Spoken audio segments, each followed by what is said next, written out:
Hello everyone, I am Alok and you are watching smart maths. এই ভিডিওতে দেখে নিই ক্লাসিক পরীক্ষা 2024 এর অর্থাৎ 2023 যেটা 2024 এ হয়েছে সেই পরীক্ষার যে ম্যাথস এর শিফট 4 বা বলতে পারো সেশন 4 অর্থাৎ ডে 2 এর যে লাস্ট শিফট অর্থাৎ লাস্ট শিফটের কোশ্চেন্স ম্যাথস এর সলিউশন। তিনটে ক্লাসের সলিউশন তোমাদের দিয়ে দিয়েছি, সেই কোশ্চেন্স গুলো দেখেছো। আজকে 4 নাম্বারটার সলিউশনও তোমরা দেখে নিতে পারবে এই ভিডিও থেকে। দেখো এক এক করে কোশ্চেন্স আমি ডাইরেক্ট চলে আসবো। 33 নাম্বার কোশ্চেন যেটা ছিল, এটা সেট ডি আই থিঙ্ক। ঠিক আছে, সেট ডি প্রথমেই দেখে নিই। এটা আমাদের ছিল set series D, D series. এবং কোশ্চেন্স গুলো টেলিগ্রাম গ্রুপে দেওয়া আছে, টেলিগ্রাম চ্যানেলে দেওয়া আছে, লিঙ্ক ডেসক্রিপশনেও আছে। ইটস স্মার্ট ম্যাথস, তোমরা জয়েন অবশ্যই হয়েও। দেখো প্রথম আমাদের যেটা কোশ্চেন আছে 33, আমাদের কাছে যে 33 নাম্বার কোশ্চেন আছে, এখানে কি বলেছে যে এই চারটার মধ্যে বৃহত্তম কোনটা। তো আমরা এক এক করে চেক করি। হ্যাঁ, 5 আর 5 এর 10, 10 এর স্কোয়ার কত হয় 100। 100 এর স্কোয়ার যখন তুমি করবে তখন তোমার দুটো জিরো ছিল তো চারটে জিরো হয়ে যাবে, অর্থাৎ 10,000 হলো। এটা আমার প্রথম একটা। এইটাকে করি 5 পাঁচে 25, পাঁচে 125। 125 এর স্কোয়ার কত? 125 এর স্কোয়ার কিভাবে বের করবে? লাস্টে 5 আছে, চিন্তা নেই, লাস্টে 5 থাকলে 5 এর স্কোয়ার 25 বসিয়ে দাও। আর এই যে 12, 12কে তার পরের সংখ্যা 13 দিয়ে গুণ করো। 13 দুনা 26, 6 থাকলে 2, 13কে 13 দিয়ে 15, 15,625। তারপরটা করলো 5 5 10, 5 15, 15 কিউব, 15 কিউব করো। 15 স্কোয়ার করলে 225 হয়। তাকে আবার 15 দিয়ে গুণ করো। 15 পাঁচে 75, হাতে থাকলো 7, 15 দিয়ে 30, 37, হাতে থাকলো 3, 3375। আর লাস্টের এইটা, এইটা মানে কি দেখো, চারটে 5 টু দি পাওয়ার 5 মানে 4 ইন্টু 5 টু দি পাওয়ার 5 করতে পারি। এবার 5 টু দি পাওয়ার 5 কিভাবে আসবে? এটা হয়ে যাবে 3125 হয় 5 টু দি পাওয়ার 5। তাহলে 4 5 20, শূন্য হাতে থাকলো 2। ঠিক আছে, 5 টু দি পাওয়ার, আচ্ছা 5 টু দি পাওয়ার 5 যদি করা যায় না, এক সেকেন্ড দাঁড়াও। 5 টু দি পাওয়ার 5 করলে কত আসবে আমাকে চেক করতে হবে। 5 পাঁচে 25, 25 পাচ্ছে 125, 125 পাচ্ছে 625। আর হ্যাঁ, 625 ইন্টু 5 করলে 3125, ঠিকই আছে। 4 ইন্টু 3125। তাহলে 4 পাচ্ছে 20, হাতে থাকলো 2, 4 দুনো 8 আর 2 10, হাতে থাকলো 1। আর 4 একে 4 আর 1 5, 4 3 12, 12,500, 12,500। তো এই চারটের মধ্যে বড় কোনটা হলো? তাহলে দেখো, এটা 15,625, তার মানে এটাই বড়। এটা 10,000 ছিল, এটা 15,625 আছে, তার মানে সব থেকে বড় হচ্ছে আমার এই দ্বিতীয়টা। এইটা হয়ে যাবে আমাদের উত্তর। কোন ক্ষুদ্রতম সংখ্যা দিয়ে 5 8 0 8 কে গুণ করলে গুণফল একটি পূর্ণবর্গ সংখ্যা হবে? কোন ক্ষুদ্রতম সংখ্যা দিয়ে পূর্ণবর্গ বলেছে? তাহলে আমি আগে না 5 8 0 8 কে ভাঙাই এইভাবে করে। 29 0 4, 2 দিয়ে করলে 2 1 কে 2, 2 4 8, 2 5 10, 2 2 4, দেন 2 7 14, 2 2 4, 1 গেল, 2 6 12 হয়ে গেল। আর কি দেওয়া যাবে? 724 আবার যাবে। 2 3 6, 1 2 6 12, 2 3 6, 3 দিয়ে করো 121। আর 121 মানে 11 ইন্টু 11, অর্থাৎ এইটা ইজ ইকুয়াল টু 11 স্কোয়ার লিখতে পারি আমি। আর 2 2 এর পাওয়ারে 4 মানে 4 এর স্কোয়ার লিখতে পারো তুমি। 2 2 4 এর স্কোয়ার। তাহলে বাঁচলো আমার শুধু 3। অর্থাৎ যদি 3 এরও স্কোয়ার হয়ে যেত তাহলেই আমার হয়ে যেত এটা পূর্ণবর্গ সংখ্যা। তার মানে একটা 3 দিয়ে গুণ দিতে লাগবে, তাহলেই তো 3 এর স্কোয়ার হবে, অর্থাৎ এটাকে 3 দিয়ে গুণ করতে লাগবে। আচ্ছা, 1 ঘন্টা একটি নৌকা স্রোতের অনুকূলে 11 কিমি প্রতি ঘন্টা বেগে এবং স্রোতের প্রতিকূলে 5 কিমি প্রতি ঘন্টা বেগে যায়। স্থির জলে গতিবেগ কত? স্থির জলে যদি নৌকার গতিবেগ বের করতে হয়, দুটোকে যোগ করে 2 দিয়ে ভাগ দিতে হবে। 11 আর 5 16/2, অর্থাৎ নৌকার গতিবেগ স্থির জলে হয়ে যাবে 8 কিলোমিটার প্রতি ঘন্টা। একটি সাইকেলের ধার্য মূল্য বা মার্ক প্রাইস দেওয়া আছে 4,000 টাকা। সাইকেলটি বিক্রয় করার সময় পরপর দুবার 20% এবং 10% ছাড় দেওয়া হয়, অর্থাৎ মানে সাকসেসিভ ডিসকাউন্ট দেওয়া হয়। ক্রেতার কত বাঁচবে, কত টাকা সেভিংস হবে? তো দেখো 20% আর 10%, মানে বলছে প্রথমে 4,000 টাকা ছিল, 4,000-এর উপরে প্রথমে 20%, তারপরে 10%। তো আলটিমেটলি 20% আর 10%-এ যদি তুমি ইকুইভ্যালেন্ট ডিসকাউন্ট বলো, আলটিমেটলি যেটা ডিসকাউন্ট পাবে সেটা হচ্ছে 20 + 10 - 20 × 10/100। মানে হিসাব অনুযায়ী 30 পাওয়ার কথা, কিন্তু 30 পাবে নাও, কারণ এটা সাকসেসিভ ডিসকাউন্ট।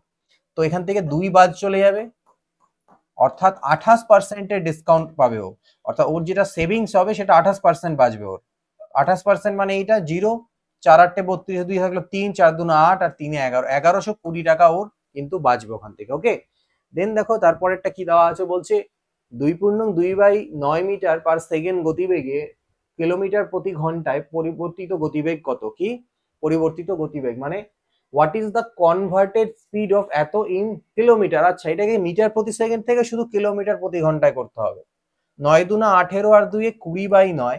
মিটার প্রতি সেকেন্ডকে কিলোমিটার প্রতি ঘন্টা করতে গেলে 18/5 দিয়ে গুণ দিতে লাগে, তাহলে এটা কিমি প্রতি ঘন্টা হয়ে যাবে।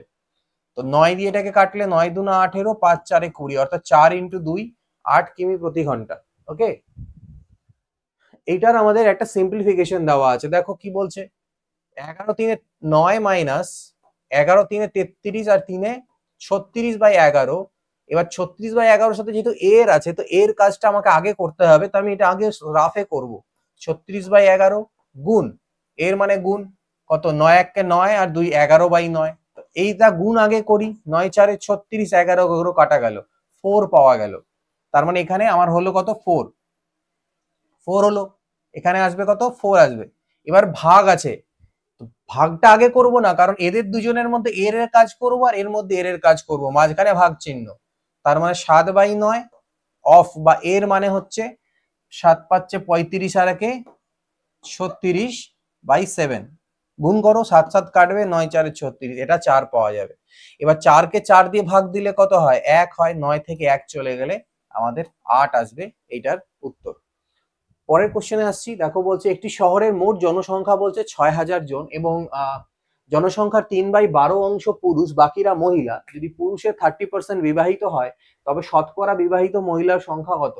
তো একটা শহরের মোট জনসংখ্যা 6000 আছে, 3/12 অংশ পুরুষ, তাহলে 6000 আমাকে পার্সেন্টেজে করতে বলেছে। তার মানে দেখো মেল আর ফিমেল, তো 12 জনের মধ্যে 3 জন হচ্ছে কি পুরুষ, তাহলে 3 জন যদি পুরুষ হয় তাহলে 9 জন মহিলা হয়ে যাবে।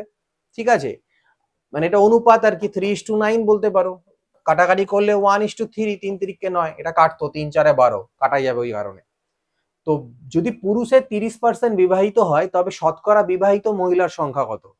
তো পুরুষদের 30% বিবাহিত, তো পুরুষদের মধ্যে 30%, মানে এইটাকে এই রেশিওতে যদি আমি ভেঙে দিই, মনে করে নাও, বা তুমি এখান থেকেই করো যে স্যার আমি ধরে নিচ্ছি পুরুষ 100 জন আর মহিলা 300, দেখো তুমি 6000 দিয়েও করতে পারো, কিন্তু আমাদের পার্সেন্টেজে বলছে আমি 100 আর 300 দিয়ে করছি, রেশিও দেওয়া আছে। নাহলে তুমি 6000কে ভেঙে নিতে পারো 1:3-তে, বাট উত্তর যেহেতু পার্সেন্টেজে চেয়েছে আমি একটু ছোট নিলাম, আমি 100 মাল্টিপলে নিলাম, একই উত্তর আসবে। তো 100 জন পুরুষের মধ্যে বলছে 30% বিবাহিত, মানে 30 জন বিবাহিত। এই 30 জন কার সাথে বিয়ে করেছে, এখানকার মহিলাদের সাথে তো বিয়ে করেছে, তাহলে 30 জন মহিলাও বিবাহিত। ঠিক, 30 জন পুরুষের সাথে 30 জন মহিলার বিয়ে হয়েছে, ওটাই তো বলেছে একটা শহরের মোট জনসংখ্যার মধ্যে। তো এরা ম্যারিড, তাহলে 30 জনের 300 জন মহিলা ছিল, তাহলে বলছে তবে শতকরা বিবাহিত মহিলা কত? তো 300 জনের মধ্যে 30 জন যদি হয় তাহলে 3 3 10 30, তাহলে 10% মহিলা হচ্ছে গিয়ে বিবাহিত। নেক্সট দেখো, এটার সিরিজটাকে কমপ্লিট করতে হবে, 7 11 19 35 এরকম করে দেওয়া আছে। ঠিক আছে, সবার প্রথমে যদি কিছু না মাথায় আসে, আমরা প্রথমে আগে যোগ করে দেখি কত কত করে ডিফারেন্স হচ্ছে।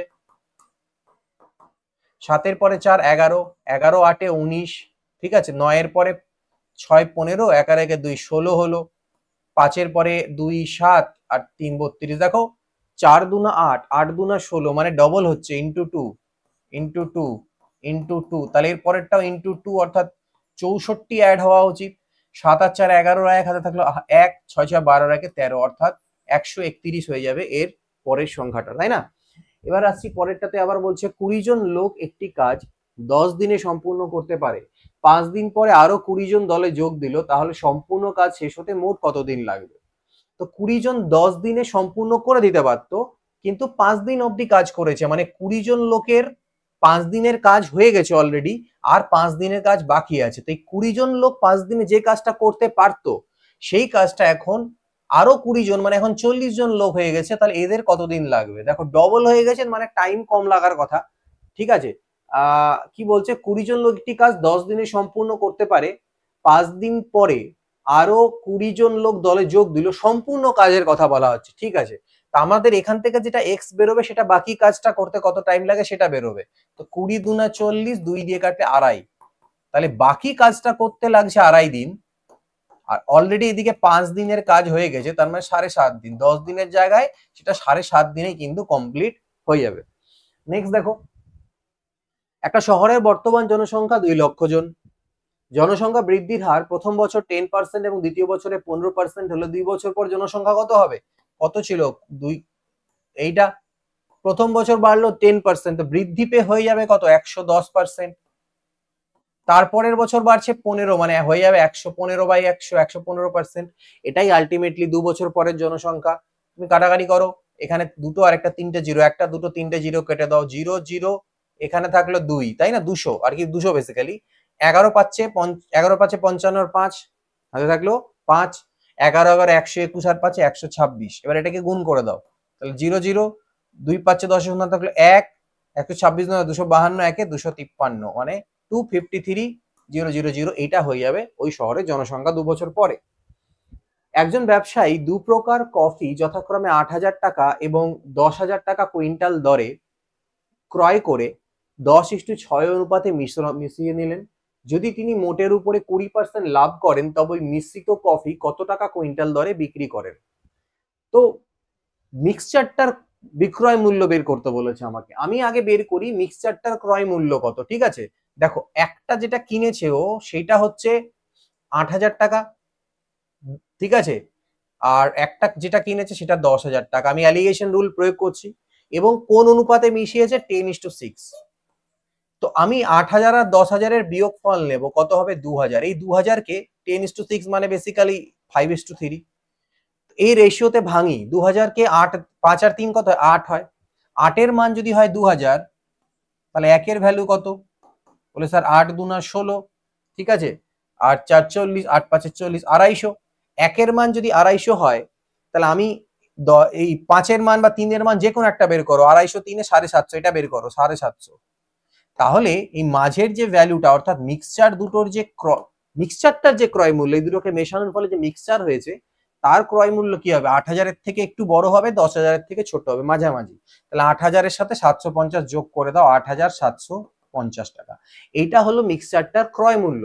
এবার ও এর উপরে 20% প্রফিট করেছে, তাহলে আমি 8,750-এর উপরে যদি 20%-এর প্রফিট করে, মানে 120% দামে বিক্রি করেছে, এটাই ওর বিক্রয় মূল্য হবে, ঠিক আছে? এটা বের করতে বলেছিল আই থিঙ্ক, হ্যাঁ, কত দরে বিক্রি করেছিলেন। ব্যাস কাটাকাটি করে একটা দুটো কাটা গেল।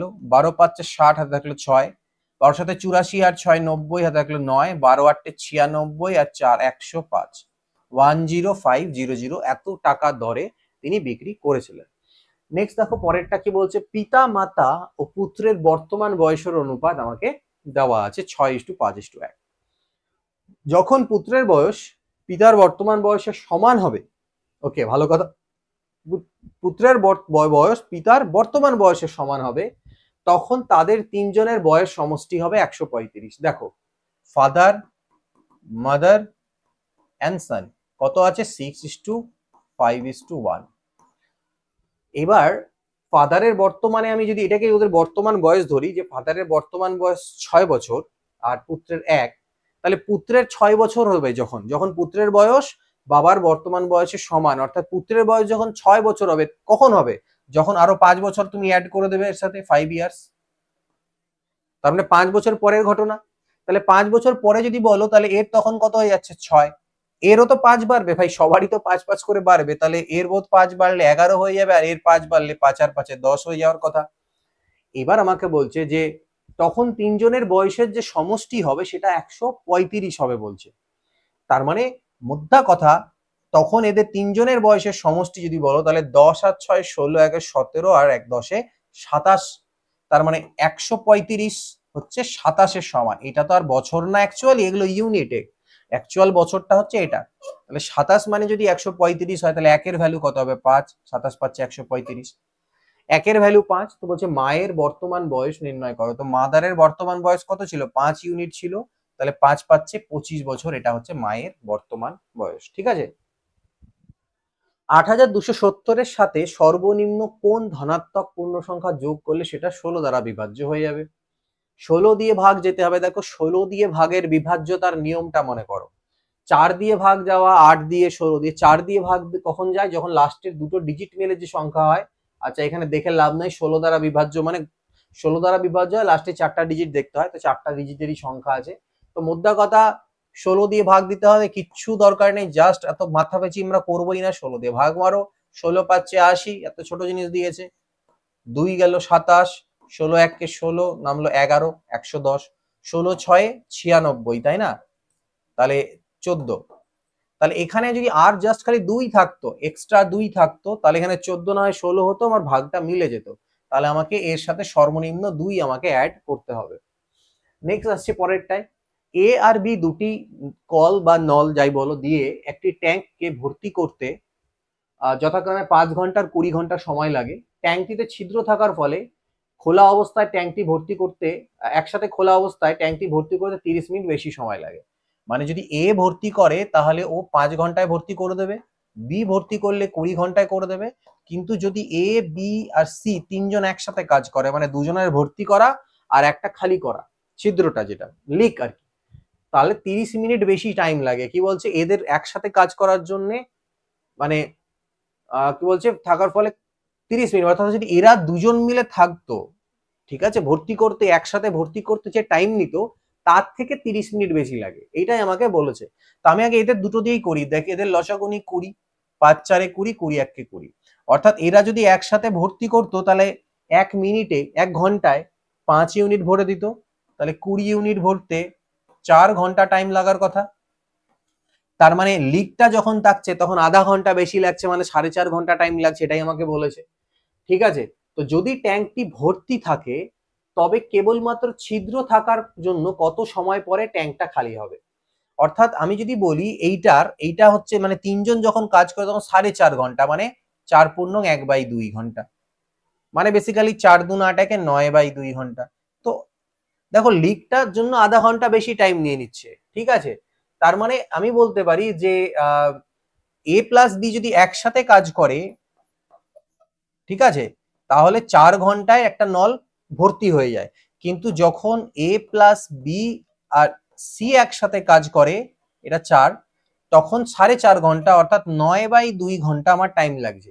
এবার একটু চেঞ্জ করে নিলাম অঙ্কটাকে, আমি ধরে নিলাম যে ট্যাঙ্কের ক্যাপাসিটি 4 আর 9 লসাগু নিলাম 36, তাহলে 4 9 36 আর এদিকে 9 4 36, 4 2 8। এবার গল্পটা দেখো, যদি এ আর বি মিলে ভর্তি করে তাহলে দেখা যাচ্ছে 36 ইউনিটের মধ্যে 1 ঘন্টায় 9 ইউনিট ভর্তি হয়।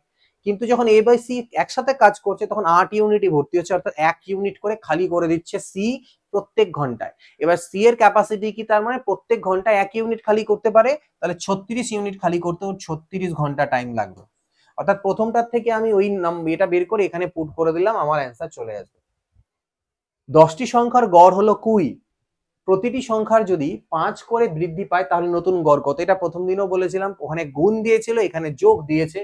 দেখো 10টা সংখ্যা মানে কি কি, আমি x1 + x2 এরকম করতে করতে আমার x10, এদের গড় মানে কি 10 দিয়ে ভাগ দেবে, এইটা তোমাকে 20 দেওয়া আছে। এবার প্রত্যেকটা সংখ্যাকে 5 করে বৃদ্ধি করা মানে কি x1 + 5, x2 + 5, সেটাকে আমি আলটিমেটলি এরকম লিখতে পারবো x1 + x2 + ... x10। আর সবগুলোর মধ্যে যে একটা করে 5 বেশি ছিল, তো কটা 5 বেশি হচ্ছে, 10টা 5, তার মানে 10 পাচ্ছে 50, এই 50টাকে একসাথে অ্যাড করে দিলাম। এটাকে 10 দিয়ে ভাগ দেবো কারণ সংখ্যা তো 10টাই আছে, তাহলে এটা নতুন গড় হওয়া উচিত। কিন্তু আমি দেখছি এটা ইজ ইকুয়াল টু আমি লিখতে পারি স্যার x1 + ... করতে করতে আমার x10 ডিভাইডেড বাই 10 আর 50/10 মানে হচ্ছে 5। এবার এইটার ভ্যালু কত ছিল, এটা তো 20 আগেকার গড়, আর নতুন গড় কত হয়ে যাবে তাহলে 25, অর্থাৎ 5ই বাড়বে। অর্থাৎ কনসেপ্টটা এটাই যে যখন যোগ করতে বলবে যে 5 যোগ করলাম প্রত্যেকটার সাথে, তাহলে নতুন গড়টাও আমার 5ই বাড়বে, ঠিক আছে। তাহলে নতুন গড়টা হয়ে যাবে কত, 25, আগে ছিল 20, এখন হবে 25। একটি পরীক্ষায় মোট 62টা প্রশ্ন ছিল, যদি সঠিক উত্তরের জন্য 2 নম্বর দেওয়া হয় এবং প্রতিটি ভুল উত্তরের জন্য 1 নম্বর কাটা হয়, রমেন প্রতিটি প্রশ্নের উত্তর দিয়ে মোট 34 নম্বর পেয়েছিল, কতগুলো প্রশ্নের সঠিক উত্তর দিয়েছিল। দেখো এটাকে একটা আমরা অ্যালিগেশন রুল প্রয়োগ করে করছি, কিভাবে দেখো, প্রশ্ন কটা ছিল 62টা, তো তুমি মনে করো না ও যদি সবগুলোই কারেক্ট করতো, তাহলে রাইট এন্ড রং সবগুলোই কারেক্ট করতো, তাহলে ওর কত নম্বর পাওয়ার কথা, 62 × 2 মানে হচ্ছে 2 2 4 2 6 12, 124। ও যদি সবগুলো ভুল করতো তাহলে 1 নাম্বার করে মাইনাসে -62 পাওয়ার কথা, কিন্তু ও কিছুগুলো ঠিক কিছুগুলো ভুল করেছে এবং মোট পেয়েছে কত নাম্বার, 34 নাম্বার। এই যে আমরা অ্যালিগেশন রুল প্রয়োগ করি, বিয়োগ করি 0, 90, এবার এটা যখন তুমি বাদ দেবে, এখানটায় বড় কোনটা, এটা বড়, বড়র থেকে ছোট বাদ দিচ্ছ, মাইনাস মাইনাসে প্লাস হয়ে আলটিমেটলি অ্যাড হয়ে যাবে। 4 আর 2 6, আর 6 আর 3 9, 96। এটা 2 দিয়ে কাটো, 2 48 96, আর এটা হচ্ছে 2 45, 6 দিয়ে যেত আর কি, 3 দিয়ে কাটবে, 3 16 48, 3 15। এই যে রেশিওটা দাঁড়ালো না, সেটা হচ্ছে কতগুলো ঠিক কতগুলো ভুল করেছো তার রেশিও। দুটো যোগ করো, কত হবে দেখো, 31। তার মানে 31 মানে অ্যাকচুয়ালিতে তো 62টা কোশ্চেন ছিল, 31 এর ভ্যালু 62, মানে একের ভ্যালু 2। একের ভ্যালু যদি 2 হয়, রমেন কতগুলো প্রশ্নের সঠিক উত্তর দিয়েছিল সেটা আমাদের কোনটা, সেটা হচ্ছে 16। তাহলে 16 দুনা হয়ে যাবে 32টা, অর্থাৎ রমেন 32টা কোশ্চেনের সঠিক অ্যান্সার করেছিল। পি এর 40%, কিউ এর 0.75, আর এর, আচ্ছা ভেবেছি খুব ভালো কথা, 40% মানে কি, 40% মানে স্যার 2/5, 40% মানে 2/5, ভালো কথা। কিউ এর 7.75, 75 মানে কি 75/100, মানে 25 3 75, 25 4 100, আর আর এর 1/4। এবার আমি এক কাজ করি, যাতে উপরে আমার কিছু না থাকে, সেই জন্য 2 আর 3 এর লসাগু 6 দিয়ে প্রত্যেকটা নিচে গুণ করে দিয়ে, এদিকেও 6 দিয়ে প্রত্যেকটা ইকুয়াল টু সাইনের ওদিকে গুণ করলাম। এতে কি দাঁড়াবে বলো তো, তোমার হয়ে যাবে 2 3 এ 6, তার মানে 5 3 এ 15 নিচে পড়ে থাকবে। এটা হবে কিউ বাই 3 দুনা 6, 2 4 8, আর এটা হবে আর বাই 24। এই যে 15 8 আর 24 পেলে, এটাই হয়ে গেল পি কিউ এবং আর এর রেশিও। তো পি কিউ আর এর রেশিও কোথায় গেল, 15:8:24 আমাদের উত্তর। দুটি স্টেশন এক্স এবং ওয়াই এর দূরত্ব 465 কিলোমিটার। একটি ট্রেন সকাল 10টায় এক্স থেকে ওয়াই অভিমুখে 65 কিমি প্রতি ঘন্টা বেগে যাত্রা শুরু করলো। আরেকটা ট্রেন সকাল 11টায় ওয়াই থেকে এক্স অভিমুখে 35 কিমি প্রতি ঘন্টা বেগে যাত্রা শুরু করলো। কটার সময় ট্রেন দুটো মিলিত হবে? এরকম কোশ্চেন এর আগের শিফটও আমরা করেছিলাম। তো যাই হোক, একজন কি করে, টোটাল ডিস্টেন্স কত, 465, একটা এক্স সাইড একটা ওয়াই সাইড। একজন 10টায় এক্স থেকে রওনা দিয়েছে, আর একজন 11টায়। এ বেটা যে সকালবেলা 10টায় রওনা দিল, 1 ঘন্টাতে, 10টা থেকে 11টা, 1 ঘন্টায় ও কিছু দূর এগিয়ে যাবে।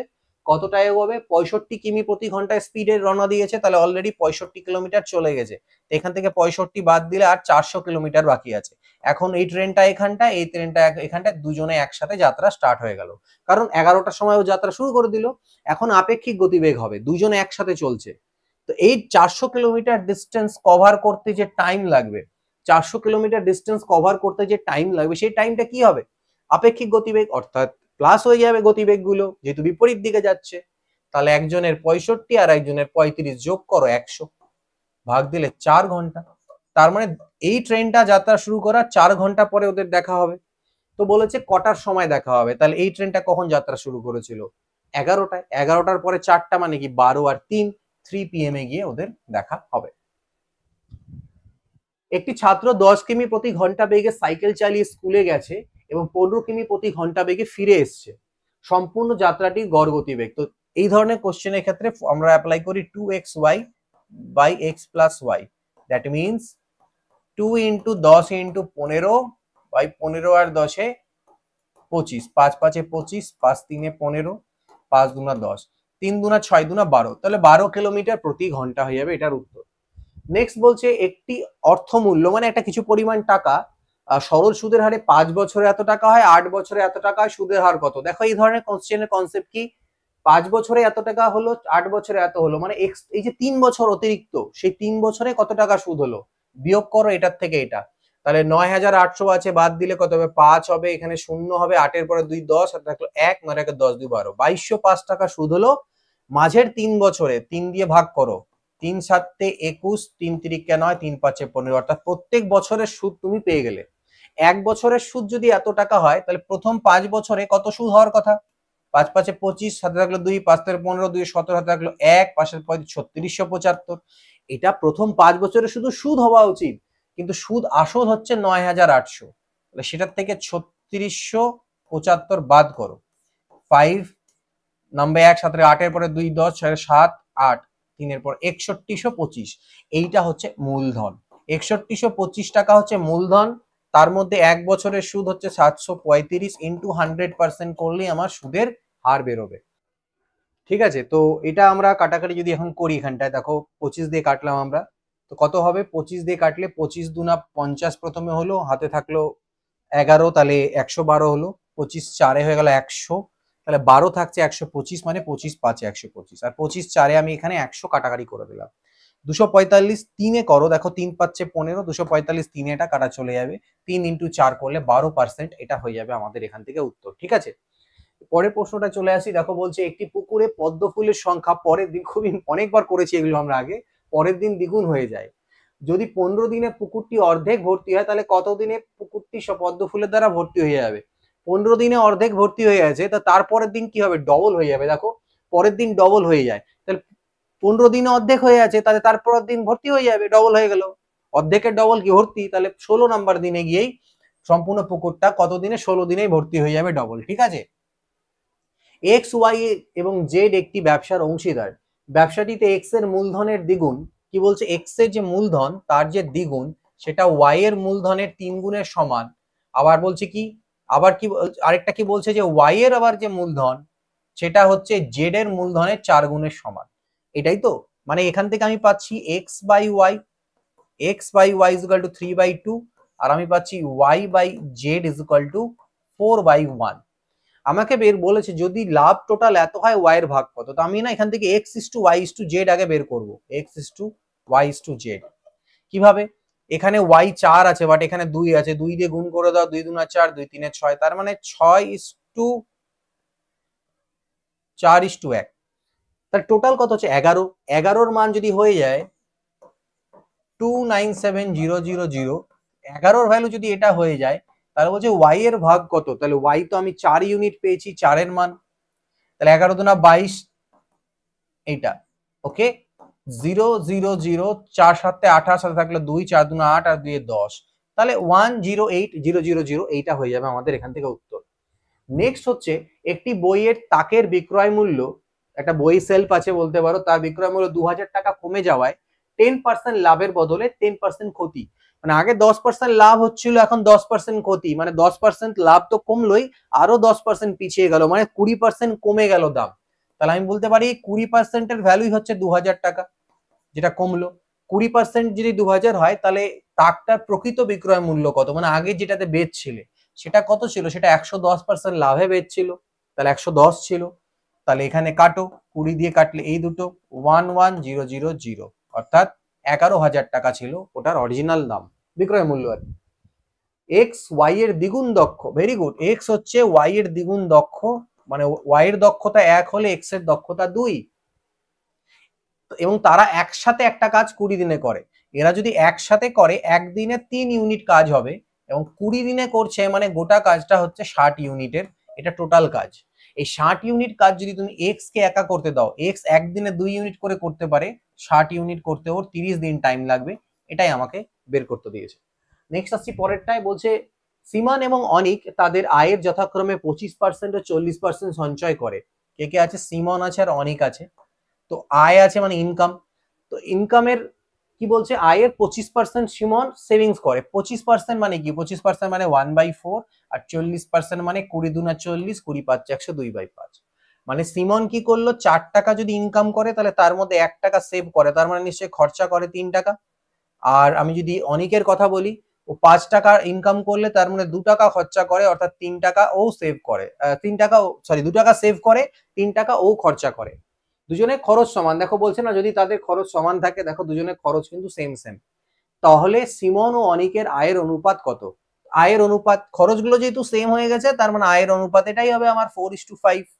ঠিক আছে, কারণ আমাকে যে কন্ডিশনটা বলেছে দুজনের খরচ সমান হতে হবে, এবং সেটা অটোমেটিক্যালি আমি দেখতে পাচ্ছি ঠিক সমান আছে, না হলে আমাকে ব্যালেন্স করতে হতো, সমান বানাতে লাগতো, বাট এখানে অটোমেটিক ইকুয়াল হয়ে গেল। এই শর্তটা যেহেতু ম্যাচ করছে, তাহলে এটাই হচ্ছে ওদের 4 টাকার মধ্যে খরচ সেম করছে, বাকিটা সেভিংস, তাহলে ওদের যে ইনকামের রেশিও সেটা 4:5 হবে, এটা হয়ে যাবে উত্তর এখান থেকে। এক ব্যক্তি 84 মিনিটে 6 কিলোমিটার দূরত্ব অতিক্রম করতে পারে, করার সিদ্ধান্ত নিলেন। তিনি ওই দূরত্বের 2/3 অংশ 4 কিমি প্রতি ঘন্টা বেগে এবং অবশিষ্টাংশ অন্য গতিবেগে যাওয়ার সিদ্ধান্ত নিলেন। ঠিক আছে, ভালো কথা। 2/3 অংশ দূরত্ব অতিক্রম হওয়ার পরের গতিবেগ, ঠিক আছে, এরকম একটা এর আগের দিনও ছিল। টাইমটা হচ্ছে 84 মিনিট, আর ডিস্টেন্সটা হচ্ছে 6 কিমি, এটা মাথায় রাখো, 84 মিনিট। ওকে, তো এই যে 84 মিনিট যে আমি টাইম লিখলাম, 84 মিনিট, তার কি বলছে ওই দূরত্বের 2/3 অংশ, দূরত্বের 2/3 মানে কত হবে, 3 দুনা 6 4 কিমি, আর বাঁচলো 2 কিমি। তো এই 4 কিমি দূরত্ব ও 4 কিমি প্রতি ঘন্টা বেগে যাবে বলে ডিসাইড করেছে। তো ভালো কথা, তো 4 কিমি যদি তুই 4 কিমি প্রতি ঘন্টা বেগে যাস তাহলে টাইম লাগবে কত, 1 ঘন্টা টাইম লাগবে। অর্থাৎ এই 84 মিনিটের মধ্যে থেকে 60 মিনিট ওর ওদিকে চলে গেল, বাঁচলো কত, 24 মিনিট। ওর কাছে আর 24 মিনিট আছে। 24 মিনিটে ওকে যেতে লাগবে কতটা দূরত্ব, 2 কিমি। তো মিনিট, এটা কিমি, মিনিটকে আমি ঘন্টায় প্রকাশ করার জন্য 60 দিয়ে ভাগ করে দিই, তাহলে এটা যেটা চলে আসবে সেটা কিমি প্রতি ঘন্টা হয়ে যাবে, যে বাকিটা দূরত্বর ওতে ওর গতিবেগ কত। তো দেখো এটা 12 দুনা 24, 12 পাঁচে 60, 2 2 কাটা গেল, 5 পাল্টি খেয়ে উপরে যাবে 5 কিলোমিটার প্রতি ঘন্টা, বাকিটার স্পিড ও পেয়ে যাবে। আগামীকালের পরের দিন যদি শনিবার হয় তবে গতকালের 3 দিন আগে কি বার ছিল, দেখো আজ এটা হচ্ছে আজকে, এটা টুডে, এটা হচ্ছে টুডে, TODAY, টুডে। দেখো এগুলো কোশ্চেনে কনফিউশন হয়ে মানুষ ভুল করে, সিলি মিস্টেক, আমরা সেটা করব না, আমরা ঠান্ডা মাথায় করব, টাইম লাগুক 30 সেকেন্ড, বাট ঠিক আছে। আগামীকালের পরের দিন, তাহলে এটা হচ্ছে এর পরের দিন আগামীকাল, আগামীকাল এর পরের দিন এটা হচ্ছে আমার স্যাটারডে। আগামীকালের পরের দিন যদি শনিবার হয় তবে গতকালের, এখান থেকে তাহলে গতকাল আসো, গতকালের 3 দিন আগে, তাহলে গতকালেরও 3 দিন আগে, 1 দিন 2 দিন এবং 3 দিন, গতকালের 3 দিন আগে, ঠিক আছে, আগে কি বার ছিল, গতকালের 3 দিন আগে কি বার ছিল, ঠিক আছে। তো এখান থেকে এটা টুডে, এটা যদি শনিবার হয় তাহলে এটা কি শুক্রবার, এটা কি বৃহস্পতিবার, থার্সডে, ঠিক আছে। থার্সডের আগে কি হয়ে যাবে, Monday Tuesday Wednesday, Tuesday Monday, তবে সানডে। দেখো Sunday Monday Tuesday Wednesday Thursday Friday Saturday, তাহলে এটা কি বার ছিল, সানডে ছিল, অর্থাৎ রবিবার হয়ে যাবে এটার আমাদের উত্তর। 94 এর পরে আসছি, তিনটি ধনাত্মক পূর্ণ সংখ্যা এক্স ওয়াই এবং জেড এমন যে x plus y plus z একটা জোড় সংখ্যা, তাহলে নিম্নলিখিত কোনটি সঠিক নয়। এক্স ওয়াই আর জেড এর মান এরকম যে তিনটেকে যোগ করে একটা জোড় সংখ্যা আসবে, এটা ভালো কোশ্চেন দিয়েছে নাম্বার সিস্টেম, সিজিএলও আছে এরকম ধরনের। তাহলে নিম্নলিখিত কোনটি সঠিক নয়, সবকটি সংখ্যাই বিজোড় হতে পারে। তুমি অপশনগুলোকে না ধরো আর একটা করে এক্সাম্পল দিয়ে ট্রাই করে নাও, ব্যাস তাহলেই পরে হবে। বলছে সবকটা সংখ্যাকে বিজোড় হতে পারে, এটা ঠিক না ভুল, কোনটা সঠিক নয় বলছে। তো সবগুলো বিজোড়, তিনটে বিজোড় সংখ্যা যোগ করে তুমি দেখো যে জোড় সংখ্যা পাচ্ছ কিনা, মেন গল্প তোমার এটা। তুমি বললে স্যার 1 3 আর 5, ঠিক আছে, দেখো তিনটে বিজোড় সংখ্যা তো যোগ করতে হবে তোমাকে, 5 3 8 আর 1 9, তুমি 7 3 যাই ধরো না কেন, দেখো দুটো বিজোড় সংখ্যাকে যখন তুমি যোগ করছো না একটা জোড় সংখ্যা তৈরি হয়ে যাবে, দুটো বিজোড় সংখ্যা যোগ করছো, যাই 3 আর 5 যোগ করলে 8 হয়ে গেল, 7 আর 11 যোগ করলে 18 হয়ে গেল। কিন্তু তার সাথে যখন আবার একটা বিজোড় যোগ করে দিলে তখন কিন্তু তোমার দেখো এইটা চলে আসছে কি, বিজোড়ই আসছে, থাকুক আপাতত, তারপরে দেখছি কোনটা সঠিক নয়। সবকটি সংখ্যাই জোড় হতে পারে, তাহলে তিনটে জোড় সংখ্যা হতে পারে বলছে, all of them may be even, তার মানে তিনটে জোড় সংখ্যা যোগ করে তো একটা সমষ্টি জোড় সংখ্যা হতেই পারে, এবং হবেও। তিনটে জোড় সংখ্যা 2 4 আর 6 যদি যোগ করি, 6 4 10 2 12, ঠিক আছে, তাহলে হতে পারে তিনটে জোড় সংখ্যা, এটা তো হতেই পারে, ঠিক আছে। আর কি বলছে, এক্স এবং ওয়াই বিজোড় হতে পারে এবং জেড জোড় সংখ্যা হতে পারে। তাহলে আমি যদি দুটো বিজোড় সংখ্যাকে যোগ করি তাহলে আমি কি পাবো, ইভেন নাম্বার পাবো। একটু আগে বললাম দুটো জোড় সংখ্যা যোগ করলে ইভেন বা জোড় হয়, তার সাথে আরেকটা ইভেন নাম্বার যোগ করছো, ইভেন প্লাস ইভেন যোগ করলে ইভেন আসবে, অর্থাৎ এটা ঠিক এটা ঠিক, এই দুটো হতে পারে, ঠিক আছে। ওয়াই এবং জেড বিজোড় হতে পারে এবং এক্স জোড় হতে পারে, দুটো বিজোড় সংখ্যা একই গল্প, এখানে এক্স ওয়াই বলছিল এখানে ওয়াই জেড বলছে, অর্থাৎ এই তিনটে পসিবল, কিন্তু এইটা হবে না, মানে উত্তর এটাই, সবগুলো সংখ্যা বিজোড় হতে পারে না। কেন কি, দেখো আমাদের তিনটেকে যোগ করে জোড় আসতে হবে, দুটো বিজোড় সংখ্যা যোগ করে জোড় আসতে পারে, কিন্তু তিনটে বিজোড় যখনই যোগ করছো, ঠিক আছে, তোমার কি চলে আসবে, আলটিমেটলি এটা বিজোড় সংখ্যা হয়ে যাবে। তো এখানে আমাদের এটা অ্যান্সার হবে না। পরেরটা দেখি, মানে ওটাই উত্তর হবে আর কি। 5 জন ছাত্র একটি সারিতে দাঁড়িয়ে আছে, প্রত্যেক ছাত্রের কাছে তার সামনের ছাত্রটির থেকে 2টি করে বই বেশি আছে, তাহলে সমস্ত বইয়ের সংখ্যা কত। টোটাল কত আছে, 5 জন, 1 2 3 4 5, এর কাছে আছে এক্সট্রা বই, এর থেকে সামনে যে দাঁড়িয়ে আছে তার প্রত্যেক ছাত্রের কাছে কি বলছে, দেখো প্রত্যেক ছাত্রের কাছে তার সামনের ছাত্র থেকে 2টি বই বেশি আছে। তো এটা মনে করো এদিক থেকে এদিকে পিছন দিকে চলছে, তাহলে এর কাছে এক্স ছিল, তাহলে এর কাছে এক্স প্লাস 2 আছে, এর কাছে এক্স প্লাস 4 আছে, এর কাছে এক্স প্লাস 6টা বই আছে এবং এর কাছে এক্স প্লাস 8টা বই আছে। টোটাল বই কত হলো 1 2 3 4 5 5x, 8 আর 2 10 আর 10 20, 5x প্লাস 20টা বই হয়ে গেল।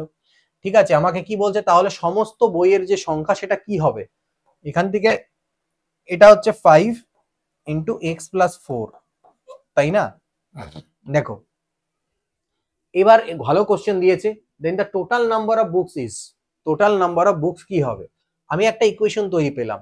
দেখো এক্স এর মান কি কি হতে পারে, এখানে তো এক্স বলতে কি বইয়ের সংখ্যা, সংখ্যাটা তো আর নেগেটিভে হবে না বা জিরো হবে না, এখানটা জিরো হলে আবার কি ধরবো, যে ওর কাছে বই নেই, তো সেটা এখানে কোশ্চেন হিসেবে হবে না। তো 1 থেকে আমরা ধরি, এক্স এর মান যদি 1 হয় তাহলে এটার মান কত হবে, দেখো এক্স এর মান মনে করো তুমি এক্স ইজ ইকুয়াল টু 1 নিচ্ছ, এক্স এর ভ্যালু হচ্ছে তুমি 1 নিচ্ছ, তাহলে 4 আর 1 5 পাচ্ছে, 25 চলে আসবে, ওটা 25 চলে আসবে বুকসের সংখ্যাটা, বলতে পারো টোটাল বুকসের সংখ্যা। ঠিক আছে, এক্স এর মান যদি তুমি 2 নাও তাহলে 2 আর 6 পাচ্ছে, 30 চলে গেল। দেখো বিজোড়ও হতে পারে, জোড়ও হতে পারে, তাহলে সব সময় জোর, সব সময় জোর না, বিজোড়ও হতে পারে, তাহলে এটা ভুল।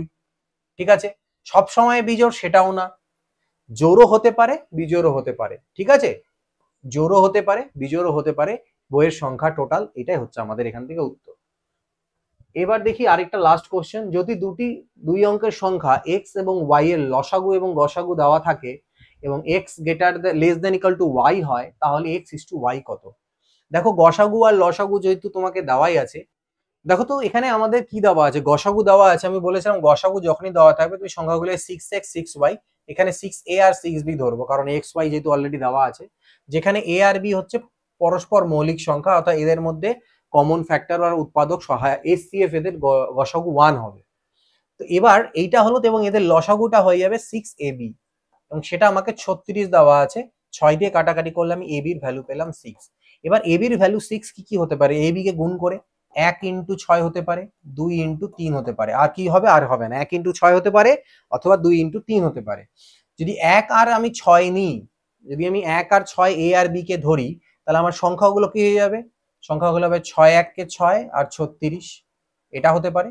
2 3 দিলে 2 6 12 আর 3 6 18, অর্থাৎ এই দুই জোড়া সংখ্যা আমার হতে পারে 6 36 12 18, কিগুলো সংখ্যাগুলোকে আমাদের এদের রেশিও বের করতে বলেছে, তো ওইটাই এখানে যাওয়ার দরকারই নেই, এখান থেকেই দেখো, কারণ রেশিও যখন করবে এটার রেশিও করা যা, এটা রেশিও করা তাই, অর্থাৎ রেশিও কি হতে পারে 1:6 হতে পারে অথবা 2:3 হতে পারে।